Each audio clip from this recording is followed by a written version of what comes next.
The dawn of a new era begins.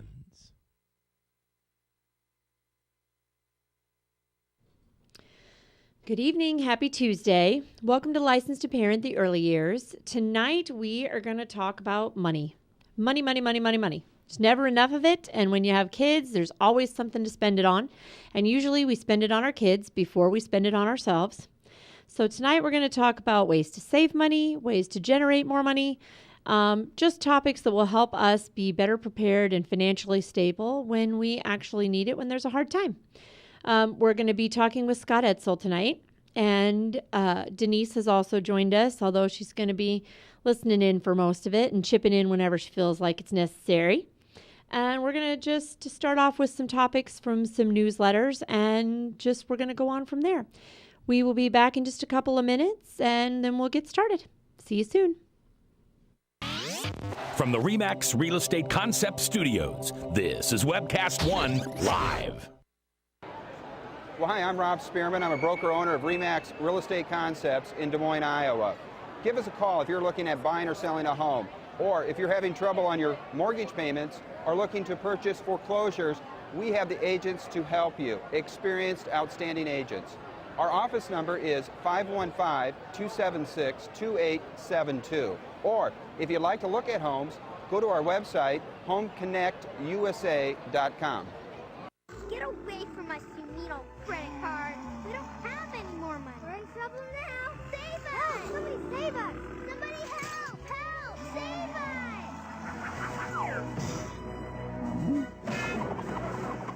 Hi, I'm Tom Coates from Consumer Credit of Des Moines. If your credit card's a little too animated, give us a call. Hooray! We're saved! Consumer Credit, you're our hero!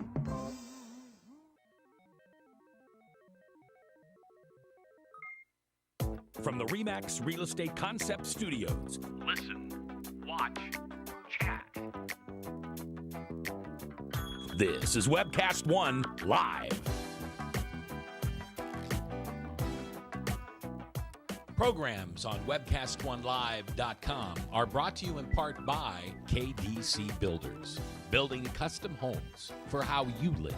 KDC will take your dreams and turn them into reality. Go to our website, kdcbuilt.com, or call Hannah Inman at 515-975-9990. And Tom Coates and ConsumerCreditOfAmerica.com. Are you overwhelmed with mounted credit card debt and feel there's no way out? Well, there is. Call 1-800-955-5765 for Consumer Credit of America. That's ccofamerica.com.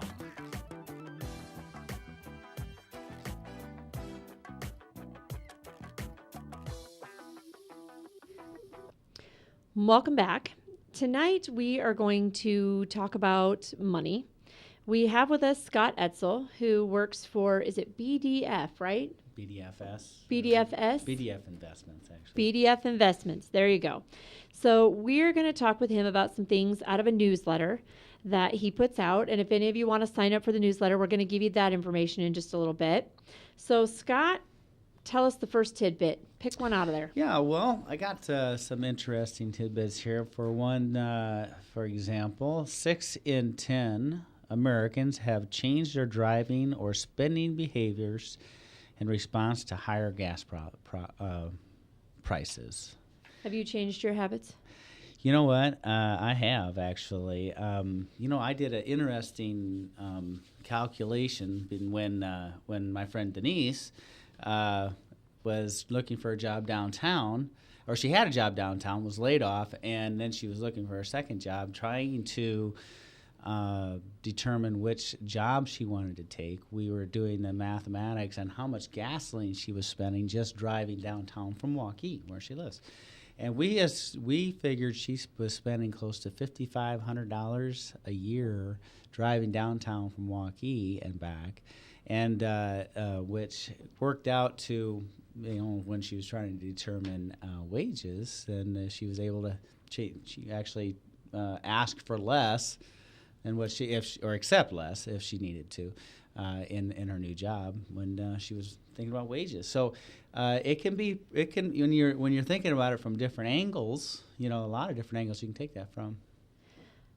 This job that I just took, and for those of you who don't know, I just started a new job last week for a company that I already love, but I got offered a job by 2 companies on the same day. And so I was trying to debate what did I want to do. And one company is right by my house out by Jordan Creek Mall. And the company that I took the job with is downtown. And I will tell you truthfully, I hate coming downtown. I hate the one-ways. I hate the skywalks. I can't find my way anywhere. So I really thought, I really don't want to take the one downtown. I took it ultimately because the one in West Des Moines was a contract position that was like a 2-year position. The one downtown is permanent job. And even though in 2 years I might not want to work anymore and I might not have to work anymore, I still, I didn't want to take a position that wasn't permanent. I am glad that I took the job I did because the benefits package is amazing and it added so much to my paycheck. But I don't drive a fuel efficient vehicle. I drive a Suburban, and I drive the biggest engine Suburban they make, the extended long Suburban. And so I use a lot of gas coming downtown. And so that was one of those things that I thought about when I decided to take the job is now I'm going to have to drive downtown and I'm going to have to spend all this money on gas. Whereas I was kind of used to, I didn't really pay attention to gas prices because I went 1.5 miles one way or 1.5 miles the other way to the 2 centers and didn't really affect me. But one of the things that I've done since starting the job is I found a woman who works the same shift I do. And so right now I pitch in for gas and she drives. Then when it gets to be winter and the roads are really bad, I'm going to drive with the 4-wheel drive and OnStar and she's going to chip in for gas. And so that way we both save. We're helping the earth a little bit, although I don't really drive an earth conscious vehicle. Now I'm only driving it half the time. So I'm contributing a little, but it really, when I fill my tank, it's over $100 to fill the tank on my car. And so when you start spending $108, $112 to fill your gas tank, you start thinking, man, what the heck? That's a lot of money. Yeah, changing any little bit of habits, and anything that can help you save a couple bucks here or there can also help you put a little extra in savings as well. And we'll talk about that a little bit later. But let me give you another statistic here I thought was very interesting. Average wages, and this is really comes to the topic of inflation, which in this month we saw inflation over the last 12 months. It actually came out to about 3.5%, right around that area over the course of the last 12 months. But between the years of 2007 and 2010, we saw average wages rose 6.6% between those years, and inflation totaled about 5.2%. What's interesting is the average inflation rate on an annual basis was over the course of many years is right around 4%, and how that's affecting people's savings today, especially people that are living on fixed income, and how that's really eating into their purchasing power and creating because of the couple years we had there in 2008, 2009 with low inflation, they didn't get much inflation increases, but then now inflation is actually starting to eat on the other end. So that's affecting people and the way they and not being able to invest at a high enough rate to be able to overcome it. To keep up with the increase. I have interesting trivia for you with that. Yeah. So every year, and I don't know if you knew this, but Forbes does the cost of the 12 days of Christmas. Have you ever seen that? I haven't. So every year they calculate up what the song, the 12 days of Christmas, if you bought everything in that song for someone to give it to them, what would it cost? I have seen that now. And I think this is the most hilarious thing ever because they calculate up how much the maids of milking would cost if you paid their salary, how much the 5 golden rings would cost. And this year, it topped $100,000. So if you bought everything in the 12 days of Christmas, it would cost you $100,000. What was really funny was when they looked at after you broke it down, which items were way more and which items were close to the same. Ironically, the salaries of the people didn't cost much more than they cost when the song was originally written, whereas things like the Swans went up astronomically. And that So- would be due to the value of money? Due to what you would pay to have it, because wages go up so slowly, but the cost of everything goes up so quickly. So, for example, 11 Pipers Piping will set you back $2,427. But 7 Swans of Swimming is $6,300. That's outstanding. And so they looked at how much the wages had gone up compared to how much the cost of the items had gone up, and it wasn't even close. Well, today, where I'm finding from a lot of people calling in to me, they're trying to find ways in which they can increase get more yield on their in their savings. And if you looked at your checking or savings account, you're basically not getting much there. The average CD actually is not paying much. I believe that on a year CD is below 1% in most places, and even the 5 years is not much higher, 2.5%. Give or take, depending on where you're at.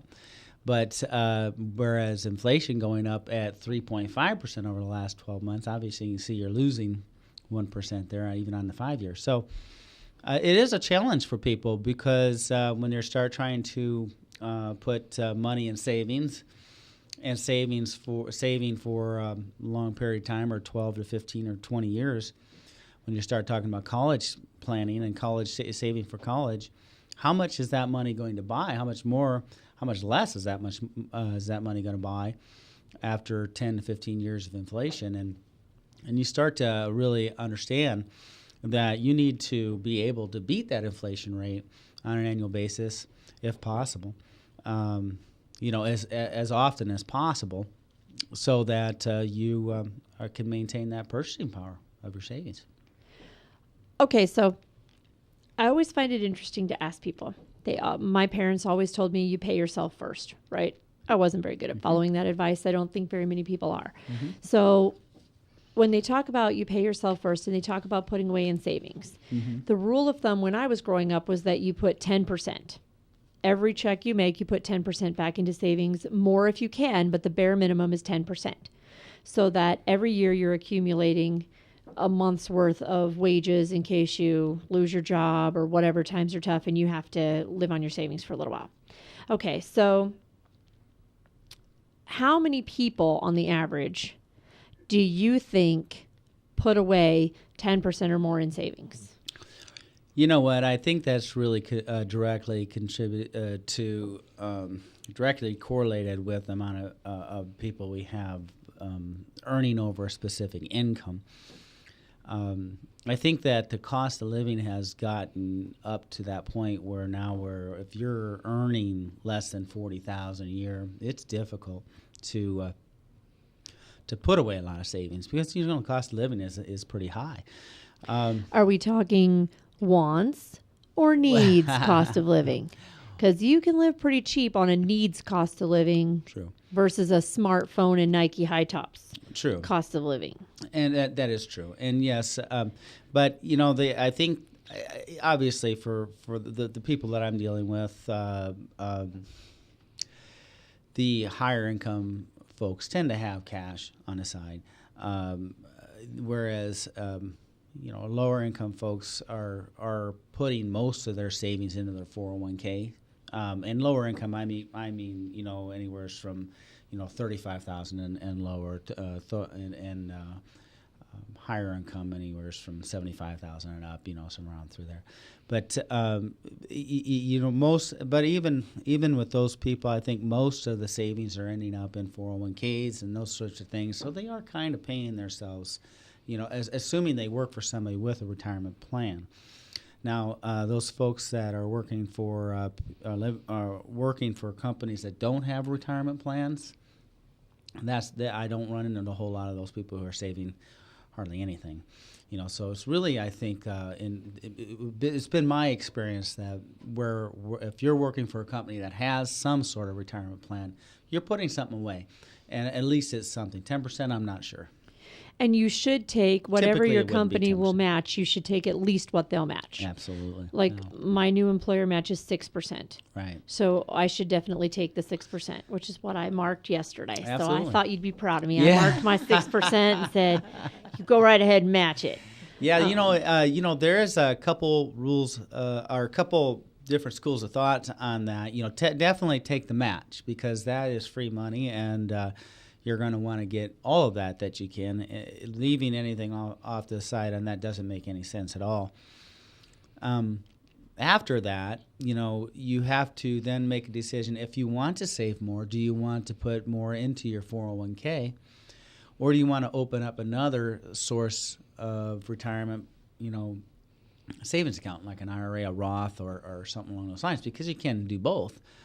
So a lot of people would elect to do more into the 401k because it's simply easier for them. They don't have to think about it when the money's coming out of their wages, and said pay yourself first, and that's easier for them.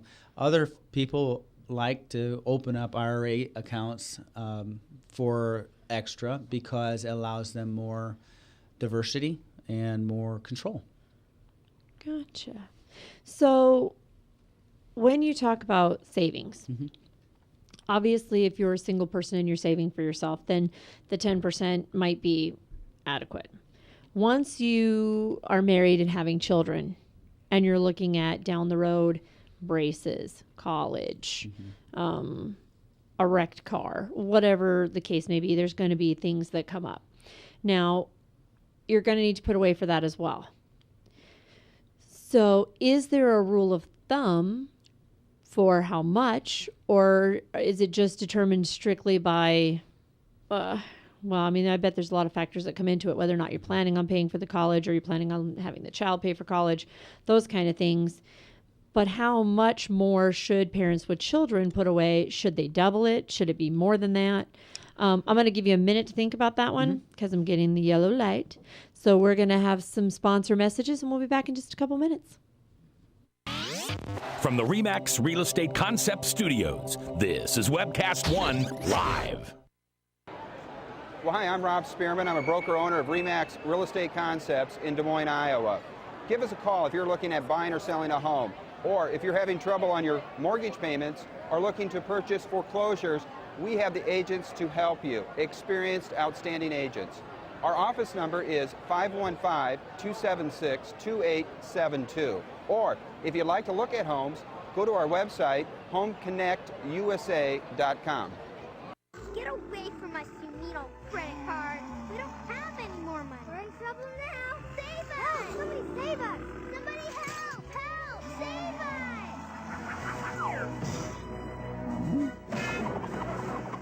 Hi, I'm Tom Coates from Consumer Credit of Des Moines. If your credit card's a little too animated, give us a call. Hooray! We're saved! Consumer Credit! You're our hero!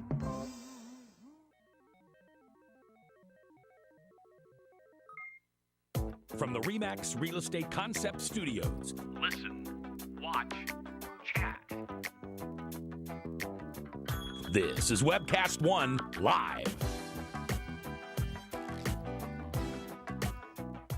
Programs on webcast1live.com are brought to you in part by KDC Builders, building custom homes for how you live. KDC will take your dreams and turn them into reality. Go to our website, kdcbuilt.com, or call Hannah Inman at 515-975-9990. And Tom Coates and ConsumerCreditOfAmerica.com. Are you overwhelmed with mounted credit card debt and feel there's no way out? Well, there is.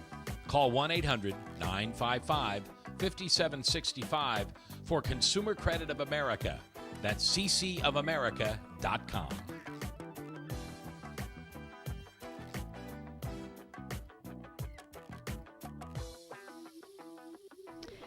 Welcome back. Tonight we're talking about money savings, family, the way we spend.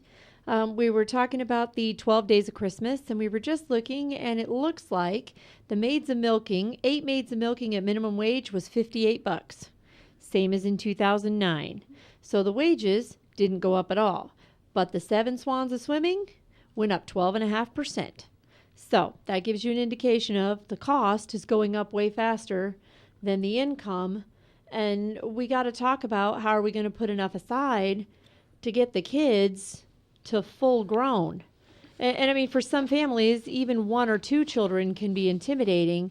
I look down the road at, right now I have just got Nico's orthodontics off. So I just dropped down $250 a month from what I was paying the orthodontist, which was $500 a month. Now, next month, my braces go on, so then I'll go back up to $500 a month. I'll get Matthew's off, then I'll get mine off. And then 2 years later, Cadence will get hers, and a year after that, Casey will get hers. So we will have paid for 8 sets of orthodontics by the time all of our kids go through them. The first 2 kids, pretty cheap. Nico and Matthew were over $7,000 a piece.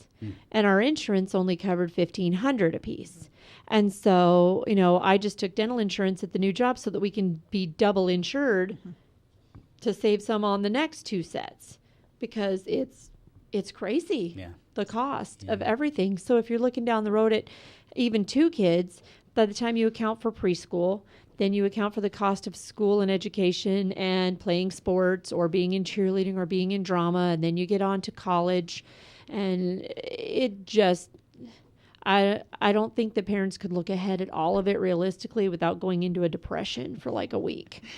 Yeah, it's definitely expensive. I got a little statistic here I thought you might be interested in, because this kind of relates back to what you were talking about before before the break, and it reads, consider that a $250,000 account earning a 5% annual return could provide an income of about $1,000 per month without dipping into the principal. Okay, yet only 10% of workers have savings of $250,000 or more. So that kind of gets a little bit to what you're talking about, and having people put that away. And that's kind of a retirement statistic more than a savings statistic, but it does kind of give you an idea of what if you're trying to create a specific income on a monthly basis, how much you might need to save over the course of time and yet not run out of money by the time you retire. Now, your question before we went to break was, you asked me, how can one save more, and is there a particular amount that someone might want to save before, or amount I would suggest? Right, a percentage. I think the way that most people do it is they end up, if we start saving for in our retirement plans, we put and want to get that match. From there, I think one way there's a number of different ways you can start to increase your savings. One might be to increase it incrementally, not so much at any given time. Start right away. Increasing it a month, 1% a year, or 1% every 6 months, or something. Oh, wait. I don't think my producer, Matt, heard you. Go ahead and say that again. Start putting little amounts away now. Yeah, he's making the I'm deaf motion from the back room, because we were talking about that before you came. We were talking about our addictions in life, because mine is computers. I buy way too many computers, and his is video games. Mm-hmm. So we were talking about all the money we've spent if we put it into savings. Mm-hmm. How much better off would we be down the road? And I told him, I said, one of the benefits of being old is that I can look back and say, if I could have seen today when I was your age, I would have made much different choices, and I'd be in a much different place. And then, of course, you tell them, so I'm telling you this for your benefit. Look at me and listen now. If you look ahead and you do what I'm telling you I should have done, you could be in a much different place. You could be living on a boat in the Caribbean having Cuba Libras while I'm working 2 jobs. So I don't know how we get through to our children how to look ahead. And I don't even know how we get through to young parents, because so many parents are now having their first child or even their second child. They have young children. They have no planning forward, and they just go, oh, you know what? I paid for my college. My kid can pay for theirs. They have no idea what college is going to cost. By the time their child gets to college, it may not even be feasible for a college age kid to earn enough to pay for a college education. It might not even be something they can do. Well, it's to keep from having to feel the pain of saving. That's why these little increments can help. I mean, you're by increasing 1% a year or 1% annually. We start with what you got. You got, like, say, you start with the 6% match you're taking. Every year, move it up 1%. Now, you might want to do it a little faster. You've already got kids that are grown, and you've got kids, and I got to divvy some of mine up into college accounts, which we're going to talk about in the next hour. Okay. For older kids, we're going to talk about college money, because that's where I need to start investing heavily, right. is preparing for my 14 and 12-year-old who just turned 14 and 12 this month. Mm-hmm. I have a very short window of opportunity to put away enough to be able to help them with their tuition in a significant way. Right. And so, younger parents, of younger children, they certainly have time and where they can incrementally increase. And you won't even feel that 1% being gone from your paycheck. It's just, you're not even, but it's going in there. And every year you increase it, and that tends to get. Now, the percentage I suggest to my clients, if they can do it right away, I always suggest close to 15%, believe it or not, and closer to 20% if they can do it. And I'll tell you the reason why. Generations of the past were able to go out and get into the workforce, and were able to work for a company that had some sort of a pension plan. And after they retired, the company itself was saving, and they would go into retirement. You'd have a pension of some sort along with Social Security. In some cases, people would have two pensions. And so the people, our fathers and our grandfathers, they had that in place. Today, most companies don't offer those types of benefits to employees. And so the workers going into the workforce today have to save for themselves. And, I had a statistic here. It says 74% of annuity owners said they would be able to retire between the ages of 55 and 66. Well, part of the reason for that is because people that are in the baby boom generation today that are retiring, they've got a pension, a lot of them also have Social Security, and now they're taking their retirement savings, 401ks, 403bs, whatever that might be, and rolling those into an IRA, an annuity, which is just creating another pension income for themselves. And so, but today, our younger workers, our younger parents, and especially our kids coming up through college today, for them, it's imperative that they put away a good chunk of their money at a young age to create their own pension when they get to retirement age. It's going to cost a lot more to retire in when they hit 65 to 70 than it is when the 65-year-olds, 70-years-olds are retiring today. And so, and not only having one source of income, so Social Security, even if that's there, which is questionable, it's certainly 15 to 20% is something I would suggest. The one thing that I'm very thankful for is my husband's service to the U.S. Army. He retired after 23 years. And so we're very lucky that we will have the Army retirement to supplement. And in addition, then we'll have Social Security. And even if, and I'm not sure how the rules work with Army retirement and Social Security, he may not be able to take his Social Security while he's taking the Army retirement. We don't know how that works yet. We haven't looked, but I will be able to take his Social Security amount instead of mine, because as a spouse, I can choose to either take his amount or mine. So then he would have the Army retirement. I would have his Social Security, which is higher than mine. Between the two, it would equal out to a little more than 60% of the take home that we have now, which is not bad, considering that most people's Social Security is nowhere even close to what they were making, and certainly not over half. So then we only have to come up with enough to supplement the other 40% of our income. And that's a nice position to be in. I am wishing that we had started a lot sooner, a lot heavier than we did. And we did use a lot. Well, I used a lot of our savings on the daycare centers. And so that's now money that I now have to put back in that I took out. And that's kind of painful. But the one thing that I worry about is that we're not putting anything away for to give our kids a start. And I guess I compare it to back in the old days, they would set aside a dowry kind of a thing. And I'm not talking about marrying my daughter off to some stranger for money kind of a deal, but parents used to put away a little bit of something for their child when their child went out on their own and say, here you go, this is our gift to you. It's our little bit of security. And now in modern days, I mean, there's things we can do. We can help our kids with a savings account. We can help them to build a credit score. We can help them to purchase their first car so that they start to have a payment history.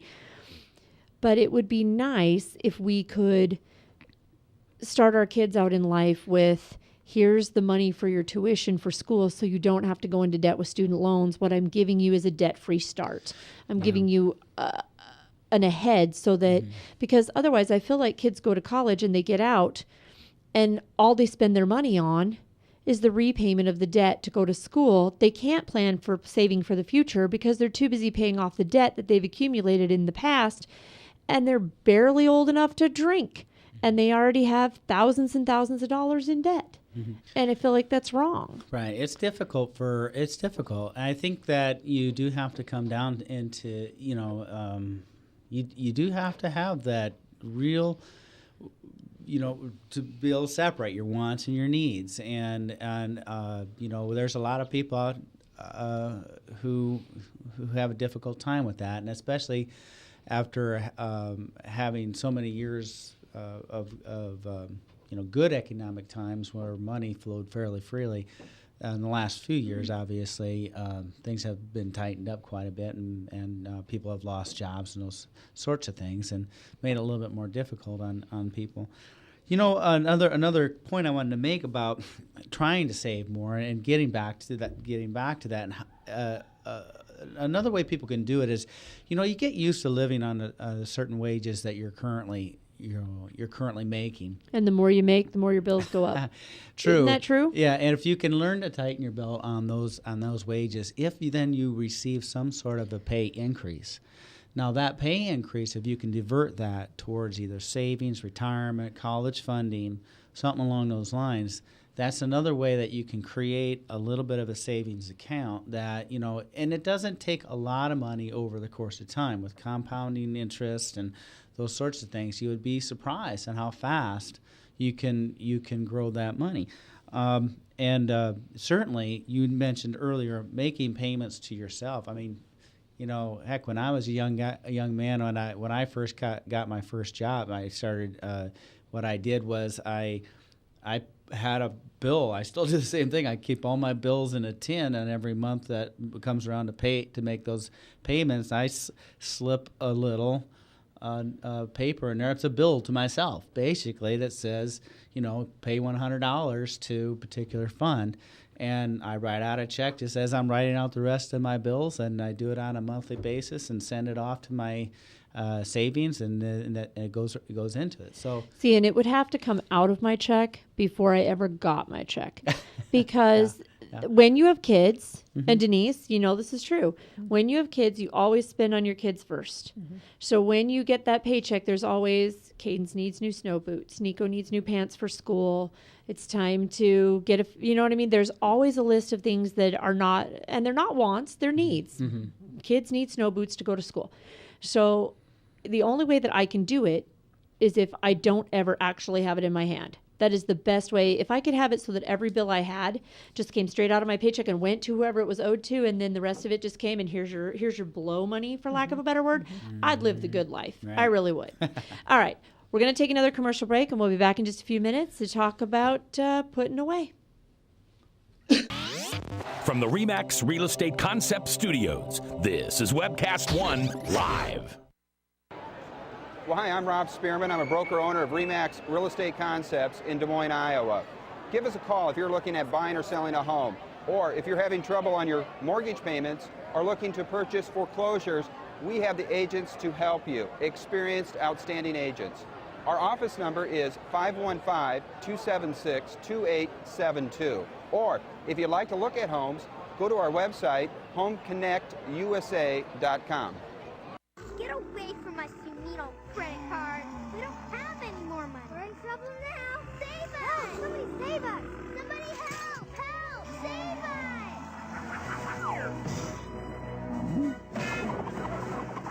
Hi, I'm Tom Coates from Consumer Credit of Des Moines. If your credit card's a little too animated, give us a call. Hooray! We're saved! Consumer Credit, you're our hero!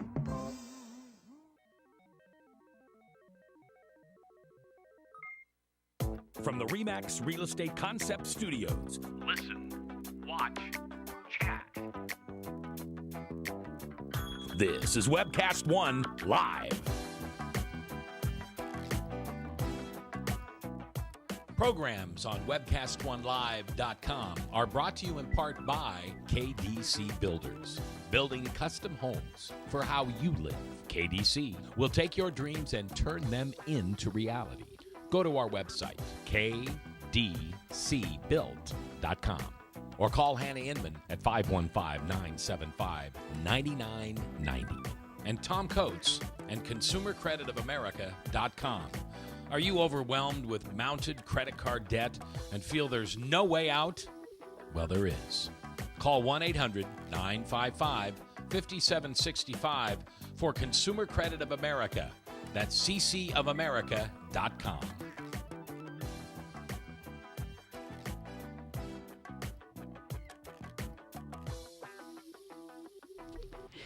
Welcome back. We were surfing while we were on break, and for those of you who don't know, Dave Ramsey, the financial expert, is giving away $5,000 in cash. So Google Christmas with Dave Ramsey and go online and enter, because there you go. One of you can end up with a little bit of extra in your savings account. All right, so let's talk about money we can put into savings. How many people do you know actually put their tax refunds into savings? Let's talk about some of these ginormous earned income credit refunds. How many of them actually end up in a savings account? Gosh, that's a tough. I don't know a lot of people that do that. I'm betting less than 2%. Most of them go out and buy a new TV or something. Yep. Yeah, I have an interesting. Listen to this statistic here, because this kind of goes along with what I was saying. Tom and Ray are hired for jobs. This is a little. Tom and Ray were hired for jobs that pay $75,000 a year. In the first year, they both contribute 10% of their incomes to the retirement accounts. Okay. In succeeding years, Ray raises his contribution by 1%. So he's contributing 11% in the second year, 12% in the third year, and so on, until he is contributing 15% of his pay. Now, Tom keeps his contribution at 10%. After 30 years, Ray could accumulate about $500,000 more than Tom. Isn't it? That's just by increasing that 1% a year for 5 years till he gets to 15%. Pretty impressive. The other things too, which you talked about this, and I know how your thoughts are on credit. And making sure that you're not overcharging and spending too much that way. I think credit cards are ridiculous. Right. Well, right now when I talk to people about budgeting for income, I suggest that 15 to 20%. I know 15% is tough, and I know it's hard to get to. 20% is even harder. That's why I suggest you start out at 10 and incrementally increase. So if you can start at 15 and incrementally increase to 20, that's even better. Because what I suggest to people is if you try to take 50% of your income and cover your costs, your monthly costs on that 50% of your monthly income. Take 20% and put that away in savings of some sort, that being maybe your 401k, a combination of your 401k savings, IRAs, and then take the remaining 30% and treat yourself and go ahead and spend that 30% if any way you want to, because now you pretty much covered. You cover expenses, you covered your savings. Now you got that other 30%. And a lot of times people have a hard time staying inside that budget, and once they get past spending 30% of their monthly income, they're starting to run it into their credit cards. If you do run it into those credit cards, obviously the best way to handle that is paying those off on a monthly basis, because those interest rates can get pretty high and pretty and compound and really start to add up. Okay, so then next question then, for families that are already far in debt, because there are a lot of them out there. I talked to a girl the other day at work who's in my class, and she's been without a job for almost 12 months. And so during that 12 months, she's been struggling just to make those minimum payments, and the balances have been growing and growing and growing because she's just barely paying the minimum. Is she better off to take the extra money and whack off those 21% cards, or put it into savings? Or should she split it and do both? What to do? You know what? It is. She's got to get rid of that interest rate. She's those higher interest rates. She's got to knock that down and get those. So it doesn't do her any good to earn 2 in interest when she's paying 23. Yeah, and lucky to get 2. The only way you're going to earn any more than inflation is by going out and actually trying and putting your money at risk in some sort, and then you're putting your principal at risk. It at least fluctuates up and down, and then you're not going to want to use that money to pay off debts, because if it fluctuates down, you're not going to be wanting to take it out of your investments to pay off debts when it's down. So. It just doesn't make any sense. You need to pay off those debts, and those higher interest debts especially.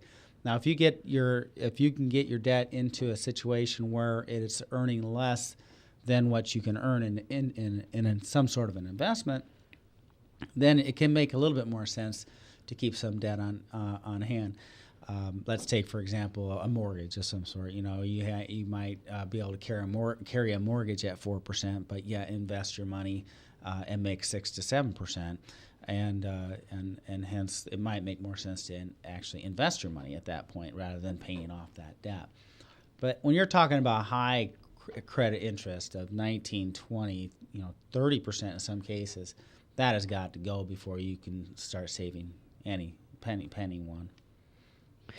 So then what's your position on short-term mortgages?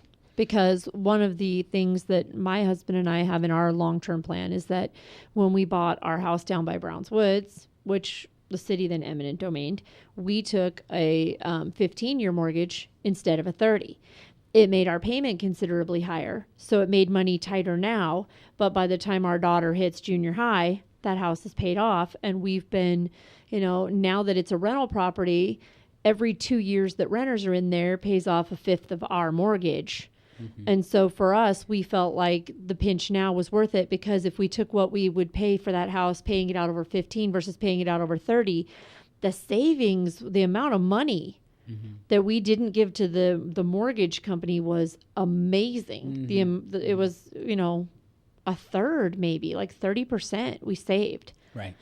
Well, there again, it's a lot of it's going to have to do with your personal situation. What kind of rate are you paying on the mortgage? Those types of things are going to make a big difference. Well, and we didn't get a great rate, but we weren't going to get a great rate either way, because when we bought the house, we were starting over. So we weren't going to get a great interest rate whether we took a 30 or a 15. Our goal with taking the 15 was that we would be able to be mortgage free by the time our daughter hit junior high, so that we could begin planning for the girls' college, using all of our mortgage payment every month going straight into a college account, which would more than pay their tuition.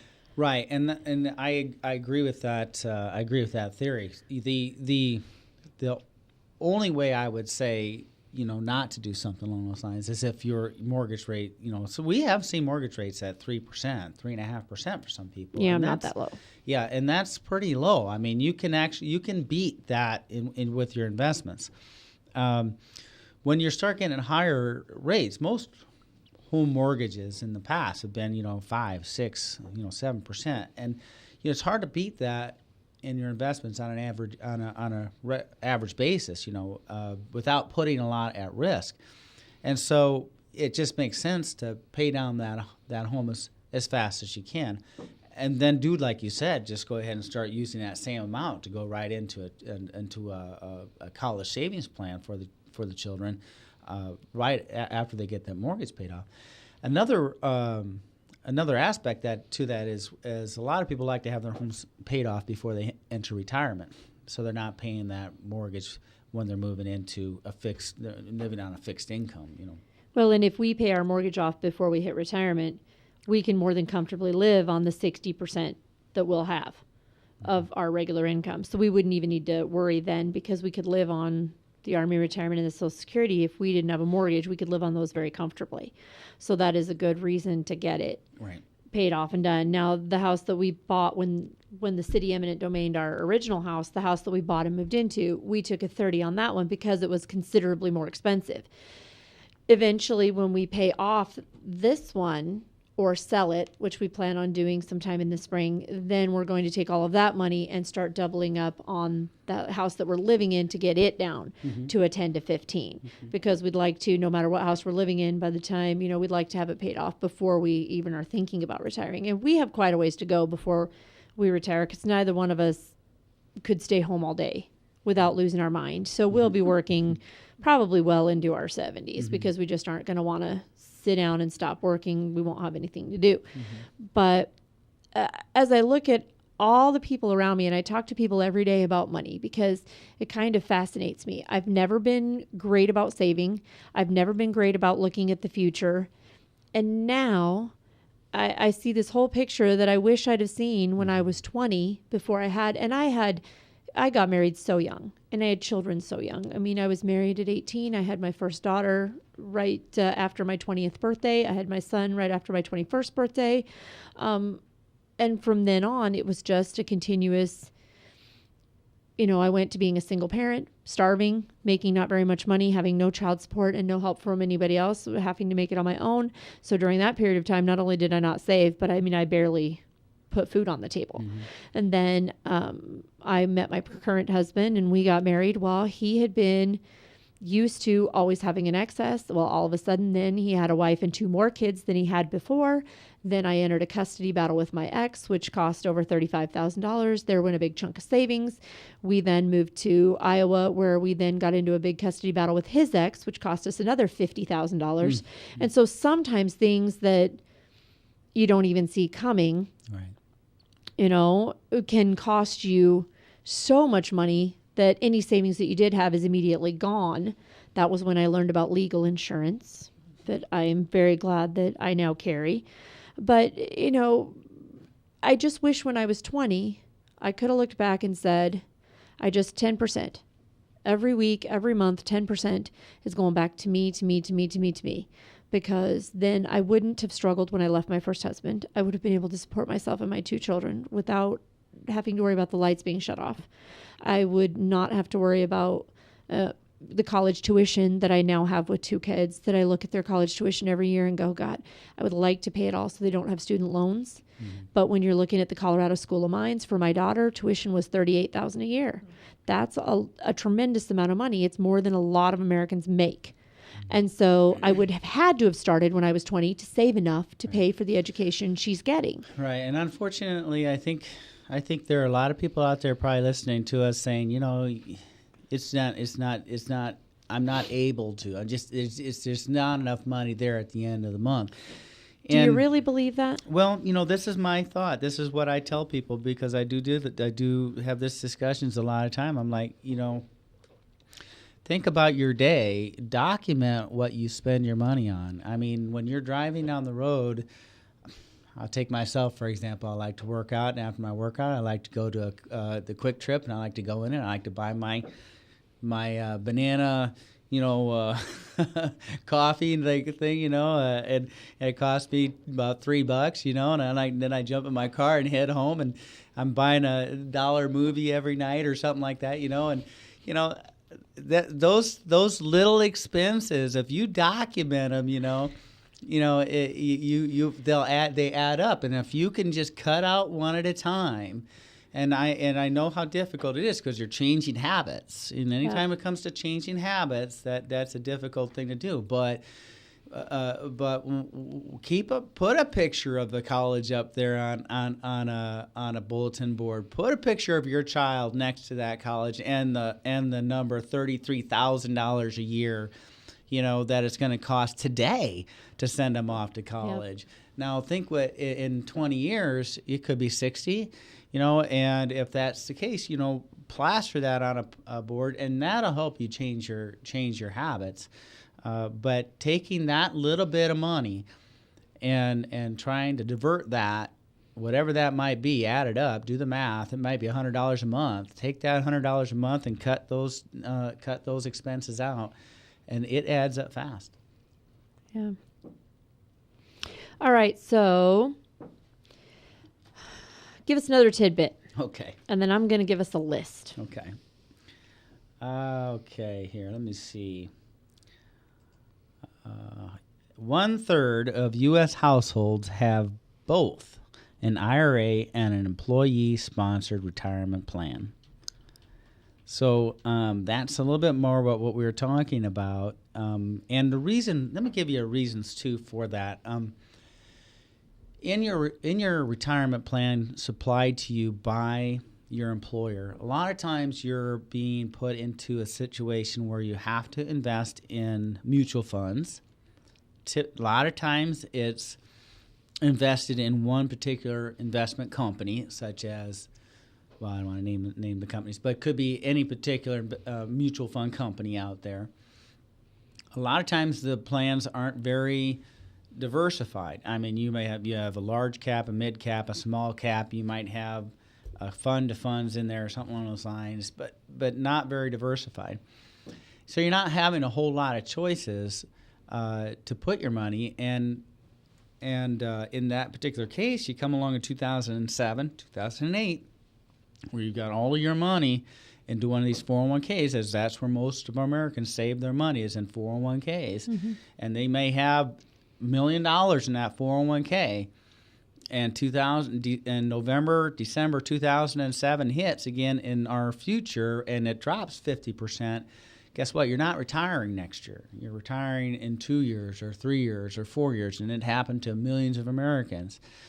And so that's the reason why I suggest to people, listen, go ahead and max out your 401k as far as you can to the match. Right. Okay.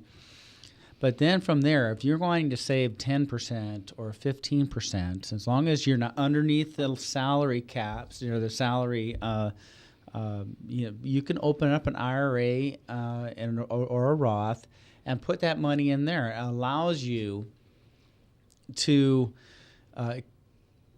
create more control over your savings. It gives you more diversity. You might be able to put your money into an annuity of some sort that is going to ensure income in retirement. You may actually be able to put your money into different types of assets like gold, or if you want to go into REITs or types of investments that aren't necessarily tied to the market. So if the market does collapse at some point in the future and affects your 401k extremely negative, you may have something over here where you can hedge those a little bit, and you can control that a little bit more. Okay. Should beginning investors, which I would consider myself a beginning investor, mm-hmm. should beginning investors do it without an expert to help?